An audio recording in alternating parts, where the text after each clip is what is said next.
तभी एक खौफनाक घटना घटती है। लक्ष्मी की खिड़की के बाहर एक काला धुएं जैसा साया उभरता है। वो साया सीधे लक्ष्मी के पेट की ओर झपटता है। तभी दीवार पर नाच रही कालिंदी की परछाई अचानक दीवार से बाहर निकलती है। वो एक सुरक्षा कवच जैसा बना लेती है।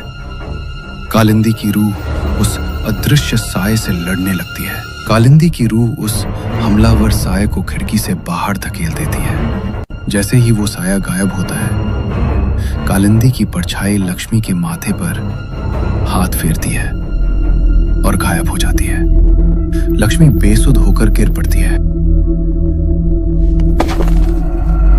धर्मवीर अपनी हवेली में अकेला है। वो अपनी चांदी की डिब्बी को मेज पर रखता है। डिब्बी के अंदर से एक छोटे बच्चे के रोने की आवाज आ रही है। रो मत कालिंदी के बच्चे, अभी तो तुझे और भी बच्चों का खेल खत्म करना है। जितना तू गांव में तबाही मचाएगा, उतनी कालिंदी बदनाम होगी। सुबह सावित्री लक्ष्मी के घर पहुंचती है। लक्ष्मी होश में है पर बहुत डरी हुई है। सावित्री जी, कालिंदी आई थी। उसके पैरों के निशान यहाँ थे। उसने मुझे डराया। सावित्री, अब भी तुम उसे रक्षक कहोगी? सावित्री कमरे का मुआयना करती है, लेकिन उसकी नजर खिड़की के पास गिरी एक तांत्रिक भस्म पर पड़ती है। सावित्री समझ जाती है कि कालिंदी उसे मारने नहीं, बल्कि किसी दूसरी शक्ति से बचाने आई थी।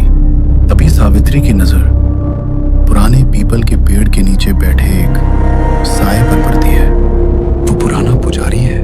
पंडित जी, आप कहाँ थे? देखिए गांव में क्या हो रहा है। सावित्री, बहुत देर हो गई। संतुलन टूट चुका है। जो तुम देख रही हो वो कालिंदी नहीं है, वो कालिंदी का बच्चा है। सावित्री पुजारी को लेकर मंदिर पहुंचती है। मंदिर में गांव वालों की भीड़ है।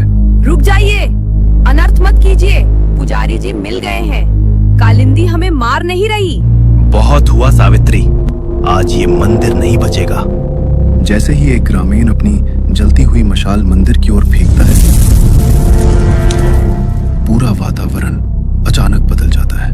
मशाल हवा में ही रुक जाती है। अगले ही पल उसकी आग का रंग